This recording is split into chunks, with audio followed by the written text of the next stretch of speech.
just love that sound of the male American bullfrog. It's his mating serenade. I stopped by at a local pond to check on a beaver family, and the frogs started right up. It was just a funny time of day to be there too. It wasn't in the evening, and it was just as beautiful as the beaver. The beaver was going through the pond, just stuffing his little face with lily pads. Um,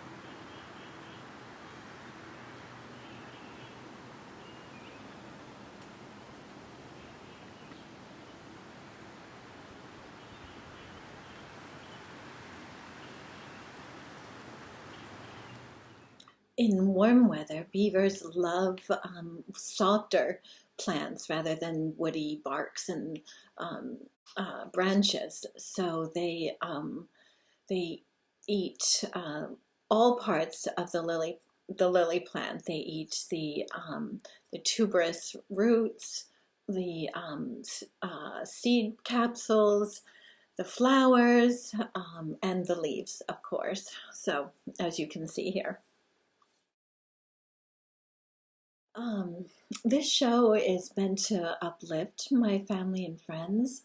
However, our country's going through such an unprecedented time of tragedy, between our systemic racism, the endless murders of people of color, the pandemic, unemployment at 25%.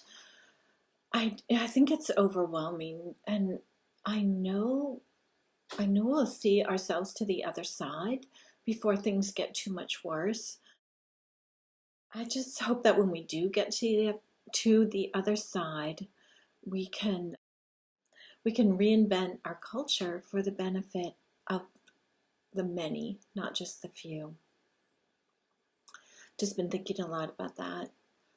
Um, let's see. I also want to just talk about places that I think are just doing a beautiful job, pitch perfect pandemic precautions. Let's see. Alexandra's bread. I stopped by there over a week ago, but I didn't mention it in last week's show. And it's just such a wonderful, there's just such a wonderful couple, and they do so much for the community, and they're just doing a beautiful job of just making shopping. Everybody has masks, they're wearing masks, and there's other places that are doing that as well. I stopped by the Blue Collar Lobster Company just to take some photos down by the waterfront, and I ran into Lenny Linquata, and he said, "Come on over and take a look at what we're doing over here." And when they reopen on June 8th, I think it's the seating arrangements are going. The outdoor seating is going to be fantastic for people who want to, go out to restaurants and still feel safe. And also, they are selling fresh fish, and they've changed the whole front of the where the blue collar lobster part of the restaurant is, and it used to be all open. Well, now it's all enclosed in plexiglass, and and when I was there, it was before they opened, but the steam cleaning machine was there, and everybody was in masks. They're also selling fresh fish there at the counter where they have the to-go food. I posted the menu, and I'll include a link in the show notes. But my husband went back for me and got 4 pounds of steamers for my son and I, and Charlotte had her first steamers as well, and they were just fantastic steamers, really good. We had a great dinner. Let's see, Beauport Hotel. We had to-go food from there this week. My husband had the haddock tacos. They were outstanding. I had the Jonah crab cake and the calamari, which their calamari is so good. And so was a crab cake. That was really, exquisite as well. So that was a really nice dinner. So when I say, oh, we went to the Beauport, I really mean we are eating here, but we got to-go food from the Beauport. Let's see, I've been getting some things at Wolf Hill, and they're doing an outstanding job of uh, you have to they have 6 foot spacing. Everybody's wearing masks.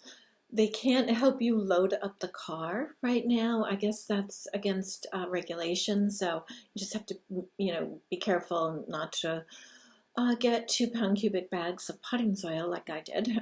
So, and then Cedar Rock Gardens is doing an amazing, amazing, amazing job also.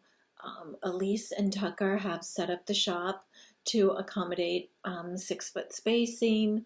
There's plexiglass also by the register, and there's somebody there. It was actually Elise's dad, Jim Gilson, directing traffic. So they're both nurseries. They're chock-a-block full of beautiful flowers, seedlings, annuals, perennials, native perennials. I had to replace a native honeysuckle because my darling husband accidentally dug it out. So anyways, and I love my native honeysuckle because it's a huge hummingbird attractant. I have other ones, but this one was John Clayton, and that's a beautiful sort of like a Spanish orange yellow color. It's really beautiful. So, I found a nice, beautiful one at Wolf Hill, and it was growing very well as well. Let's see. Oh, this week I had a little mini adventure, despite pandemic issues. We still managed to rescue two little common eider ducklings. I was at one of the beaches where I'm monitoring piping plovers, and from far down the beach, a little brown shape was running down the beach and then plopping down, running, plopping down, and so I went to go look for its mom, and I couldn't find her. I couldn't find any sign of any common eider family, and these were very small, maybe just could just fit in the palm of your hand like that. And then, while I was looking for the mom, along came a second little duckling.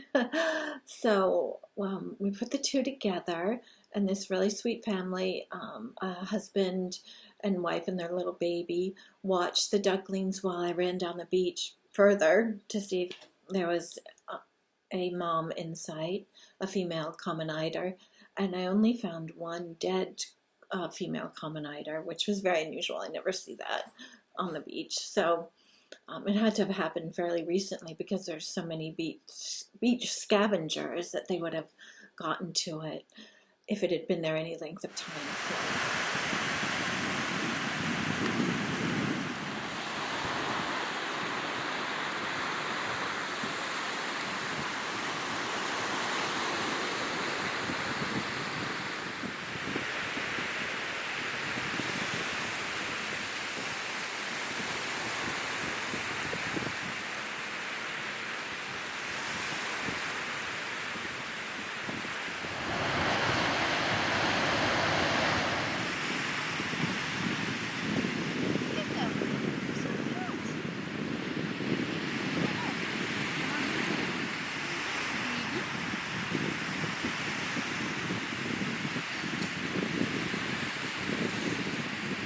Anyway, I called Jodi Swenson from Cape Ann Wildlife Inc., and she knew just who to call, this amazing woman, Hilary Frye.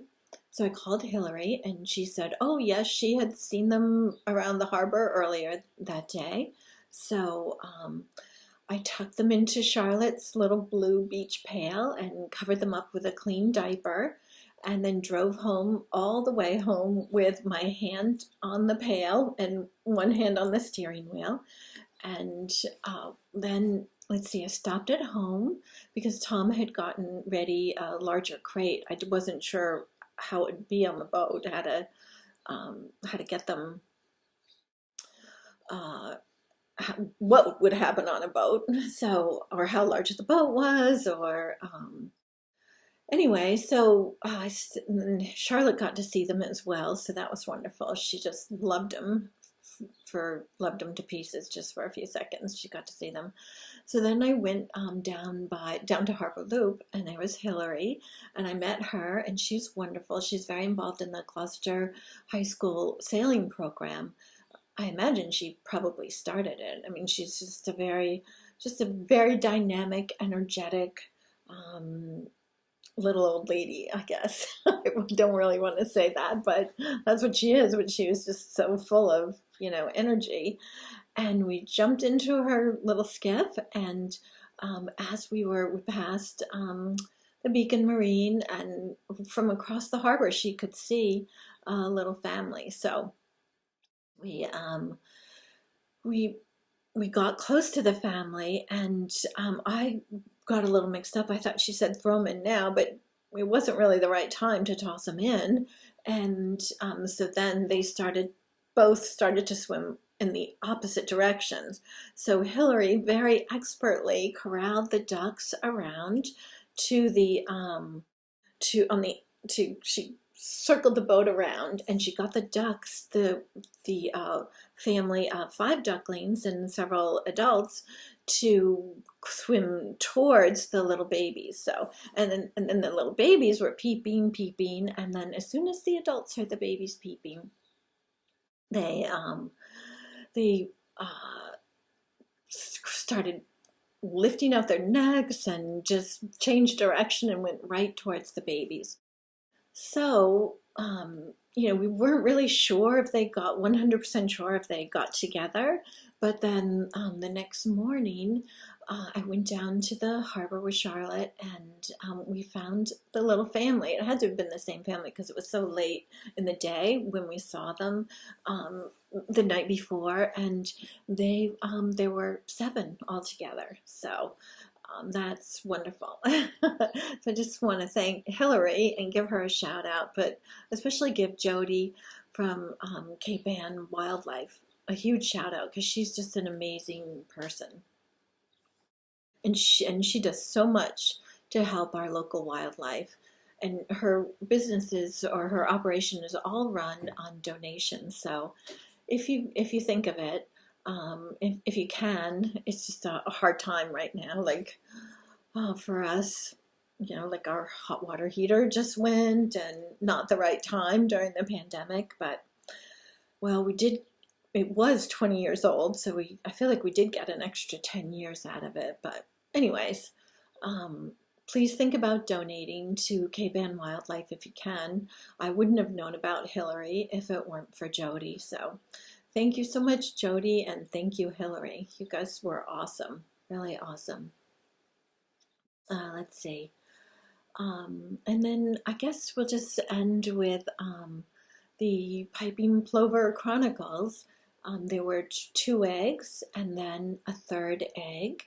I was getting very nervous, and I've been writing a lot to the city administration since March 17th, 5 days before the plovers arrived, because I knew they were going to have a tough time this year with the pandemic. And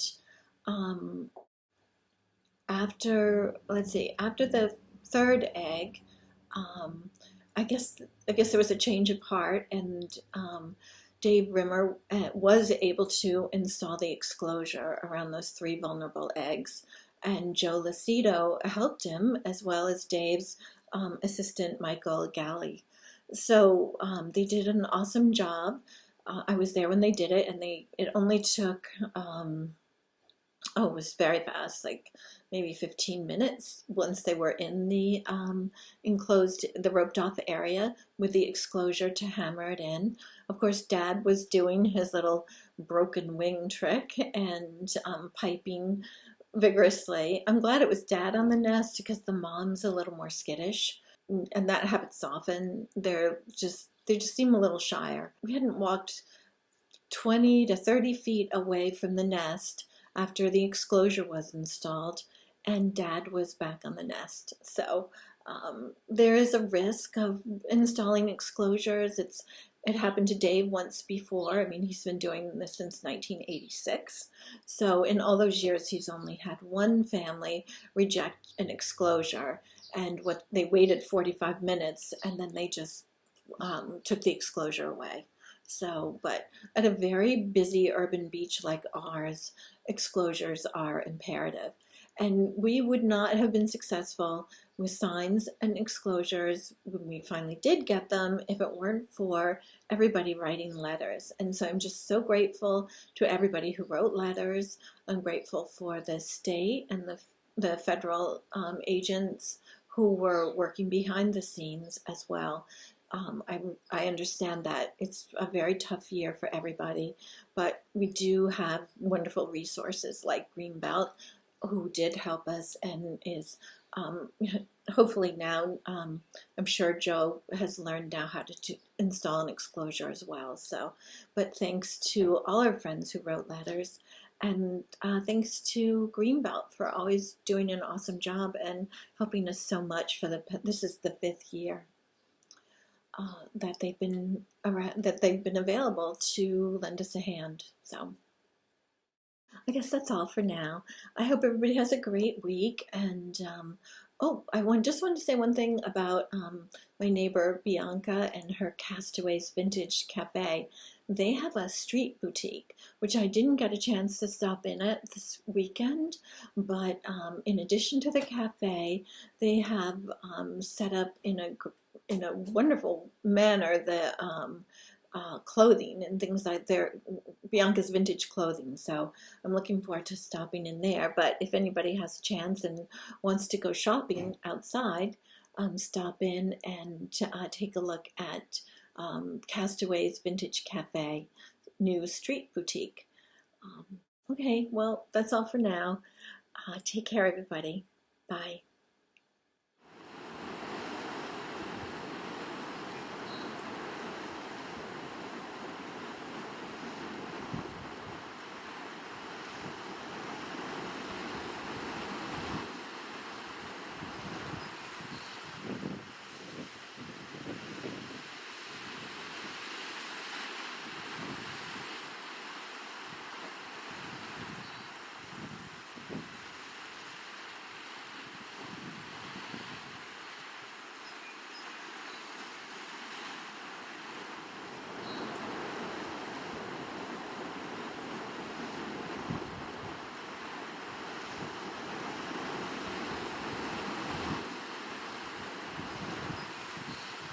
Tell me what you were doing.